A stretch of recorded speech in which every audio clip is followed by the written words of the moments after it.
For today's technical demonstration, we're going to dive into an overview of the Carbon Black Cloud Endpoint Standard Edition. I would like to note I'm going to be walking through a console that has all module services enabled.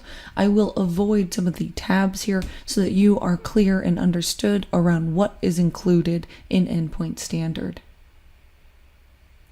Now, from a high-level perspective, Endpoint Standard is our NGAV plus EDR offering.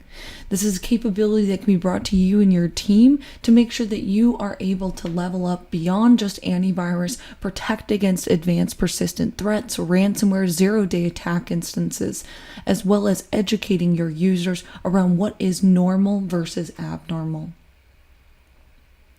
If you are to use Endpoint Standard, you will log into our portal. This is a cloud-hosted solution, so no additional infrastructure is required, and you will be brought to our dashboard view. Now, our dashboard view is intended to give you an overview, highlighting different trends and identified actions within your organization across your enterprise.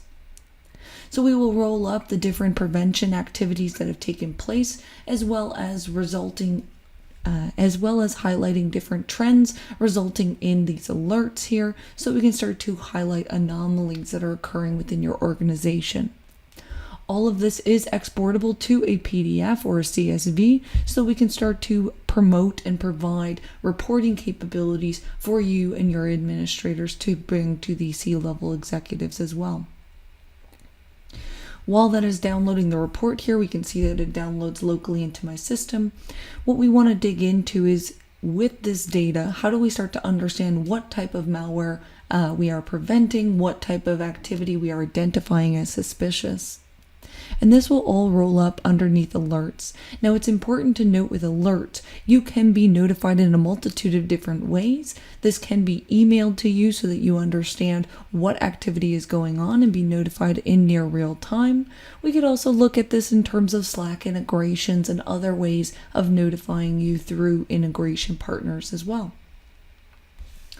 Now, in the alerts panel, we will start to score these alerts based on an overall threshold or a severity score. Our severity score is on a scale of 1 to 10, 10 being the most malicious. Now, when we talk about Endpoint Standard and the prevention capabilities that are delivered with this, I always like to think about this in the concept of layers. First and foremost, we absolutely need to be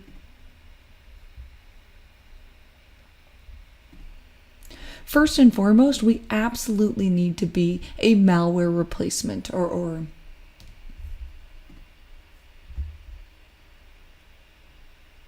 So first and foremost, we absolutely need to be an antivirus replacement. Now, I don't bring this up because it is necessarily revolutionary or something that you'd be surprised by, but we do have to have signature prevention at play here. So what you will see is that we can identify a known virus existing within your environment. We can scan and classify that so we can automatically remove that file for you, or you can manually remove that as well through the delete application function. Now, the reason I said that this is not revolutionary, but I wanted to bring it up, is because this is one of the first layers that we provide. But it's important that we don't put that risk on our customers.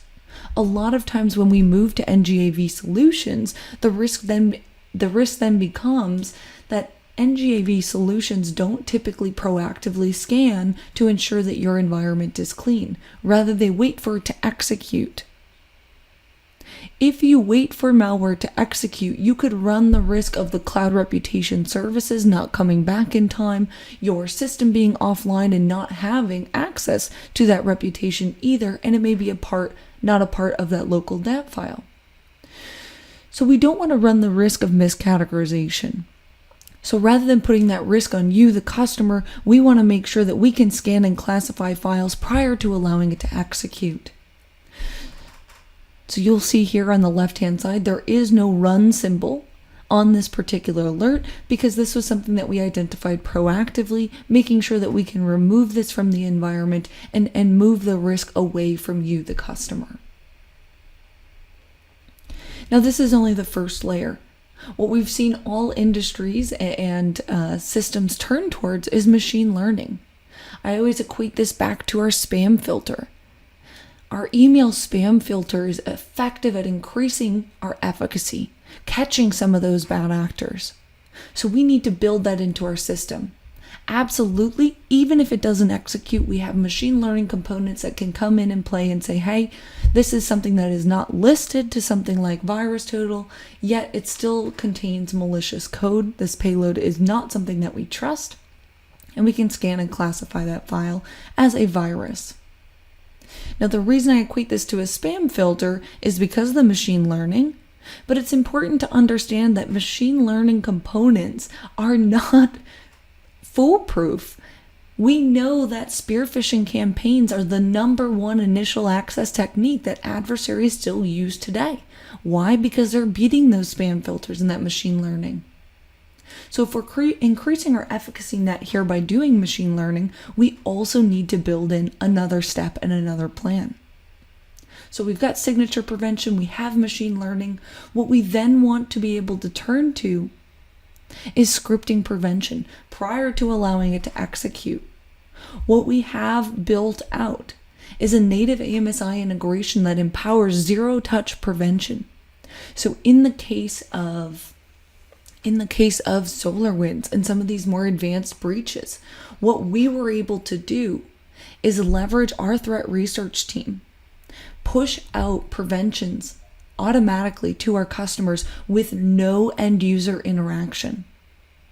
Those interactions resulted in blocking of malicious scripts, and we can continue to do this so that you guys have essentially threat researchers on your team watching out for these adversarial threats to adapt and evolve and trying to be as proactive as possible in blocking those activities.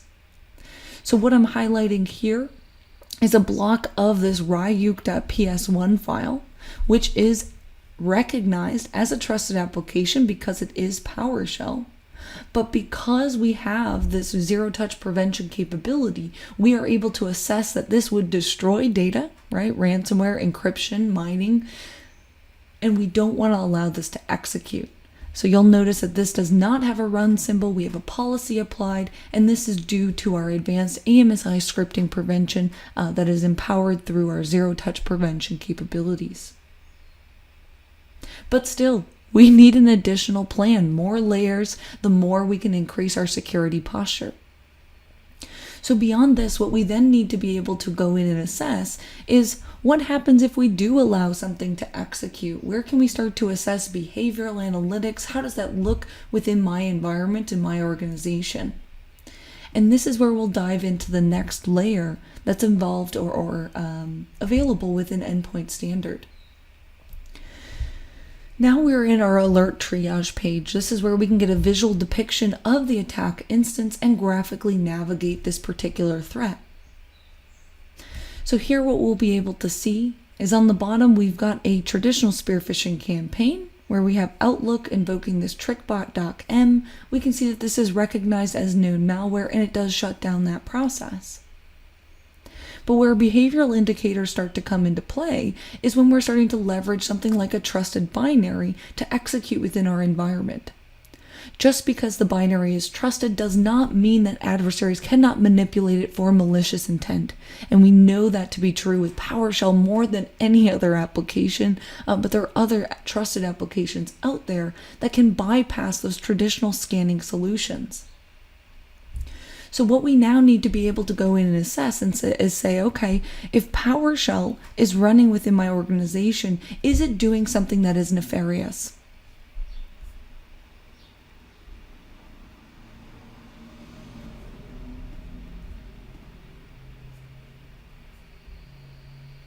Is it doing something that is nefarious? What we provide through a one-click assessment here is the ability to decrypt and decode PowerShell scripts on the fly. The real key here is that we understand you guys are understaffed, you're overworked, and so we have the intelligence to be able to take this encoded command line and decode that information for you so that we can see, okay, in this particular case, we were attempting to pull down and invoke this Mimikatz PowerShell script to dump credentials. So the intent of the adversary was to use PowerShell to dump credentials, hence why we see a block message occurring based on our behavioral indicators. If you do not prefer to view the visualization and you want to actually read through an event timeline of these indicators, you can also review our enriched events down below. The reason I love this is because it's formatted in an English sentence, I would say. Very readable. You don't need to know any sort of querying syntax or syntax altogether to understand what is going on in each of these steps. We can see in this one that I have highlighted here that Outlook was attempting to invoke trickbot.m. It was blocked by Carbon Black. We have those details, and we also have the associated metadata down below. Associating this with known malware, we can see what email this also came from here.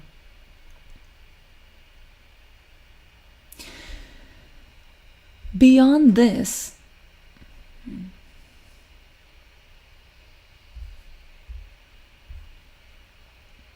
now let's say this is something that, in this case, we have prevented these actions from occurring, but perhaps me as a user, I want to make sure that this system gets isolated from the network. Clearly there's a couple of blocks going on. I want to fully assess this machine.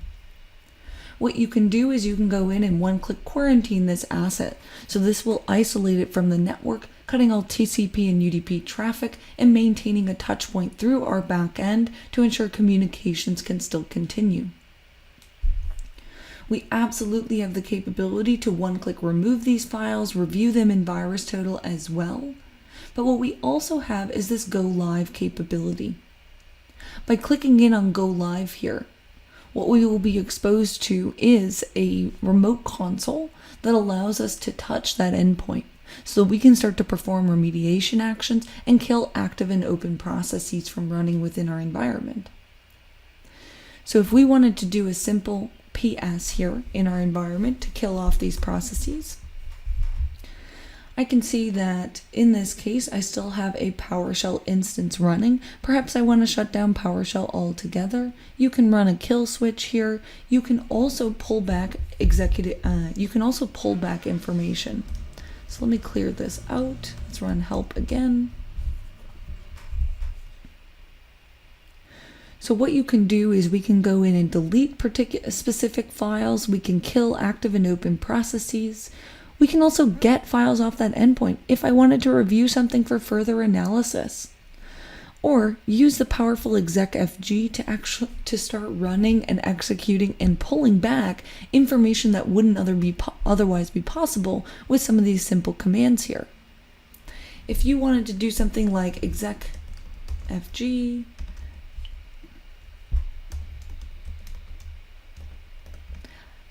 execfg ipconfig and pull back that information, what you will see is that instantly pulls it back for us. So even though ipconfig is not a part of these listed indicators, we are able to use execfg to extend that capability. You could even run execfg powershell.exe, type in a PowerShell command, and it will execute a PowerShell command locally on that remote system. Very powerful in this remote world, ensuring that in the case of an event or a breach, you can quarantine your devices, you can clean up that activity, and you can get them back online without having to take additional steps.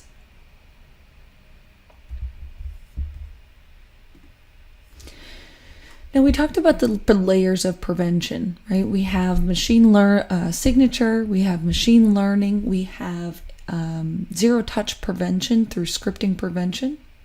We have advanced behavioral touch points. We also have ransomware canary files. So these are files that are stored locally so that if anyone modifies, encrypts, or deletes those files, we can track and kill those processes as well. So multiple layers of protection to ensure that you are in your best security posture. Now these security postures and these events here are populated through what we call policies. Now our policies come with three default configurations. We have monitored, standard, and advanced. Now Now, all three of these are configured based on our best practices, based on what we know to be true or malicious within your organization. So these rule sets are defined by our threat research team, designed to have high confidence when implementing into an environment, advanced as more from a hardening perspective, so there may be some tuning involved.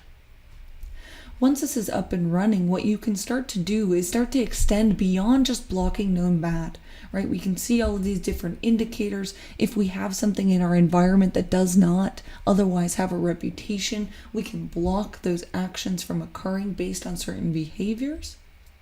But let's say that we wanted to take this beyond just blocking known bad. Based on your guys' security goals and level of maturity, if you're looking to move beyond blocking known bad and leveraging our multiple layers of prevention, you can start to use these policies to start reducing your attack surface, start considering a more positive security approach, or start looking at how can you reduce risk associated with critical applications. The application that I always go back to is Powershell, just solely because it is something that adversaries are known to manipulate. Now, Powershell itself is not bad for all administrators to leverage, although we could absolutely start to block Powershell entirely from running. But perhaps what we want to do is assessing by policy which users should be allowed to use Powershell to communicate over the network. Perhaps this isn't something that we need people using PowerShell to do that, and it only results in malicious activity. Or we want to just start confining PowerShell to do only what it's supposed to be doing within your organization. The benefit here is that we want to implement with a high degree of confidence. So you need to know, what kind of impact would that have on my organization? Is it something that we're going to experience false positives? By clicking in our test rule capability, this will query back across 30 days minimum of data retention. There is extended data retention available if you choose. But it will take this and assess across your organization, as well as for the devices in this particular policy, how many blocks would this result in? Now, it's important to note that we have thousands of devices installed in this particular org. Only 4 devices in this policy, or 6 in the entire organization, are required to use PowerShell to communicate over the network.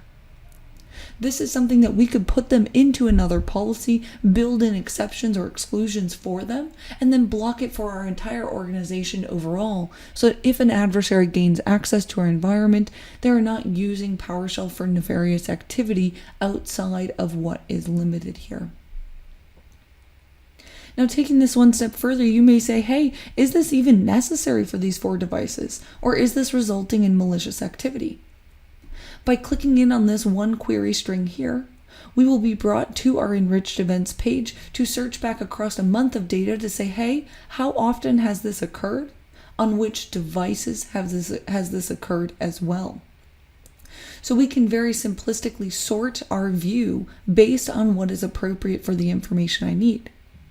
First and foremost, I'm going to pull the devices so I can see if there's any sort of grouping or categorization. Perhaps it's all administrative devices. Maybe it's just my team that is doing this as well. So we can see that there's 4 devices. We can see the associated events as well. Pretty high on these 2, app tier 1 and 2. And relatively low on the other 2 systems. So maybe we're starting to identify an anomaly here. Then what we could do is we could say what kind of network communication is actually associated with this. By sorting to the network tab, we're going to get a matrix view of the PowerShell execution, what the local IP is, the remote IP is, what the destination is if there's a certain location, and what port and protocol is leveraged, so that we can start to assess this for normality as well and start to identify anomalies or outliers. Perhaps we look for outliers based on location if we start to see odd locations associated, and this is an indicator of where we need to do more research. Or perhaps you want to just look through the events so that we can read through in that sentence format what is going on in these events, right? We can see that one instance is flagged as known malware. We can see another instance is just communicating here with GitHub. Again, perhaps this is not something that we want to allow, and we need to dig in for more information. All of this information will be accessible on the right-hand side. By expanding this out, we can see the different command that is leveraged in this case. We can also see the different associated TTPs or behaviors here. Also pulling what that command line string is as mentioned. So with that, this is something that this is a high-level overview of Endpoint Standard. There is multiple capabilities that we can empower and enrich and enable here through this capability. We have several layers of prevention. There is EDR capabilities that is tailored to a user that doesn't necessarily want to pick up a querying syntax or a language to learn. And it's something that gives you visual depictions and remediation capabilities as well. For more information, be sure to reach out to your Carbon Black representative for more of a tailored deep dive into Endpoint Standard.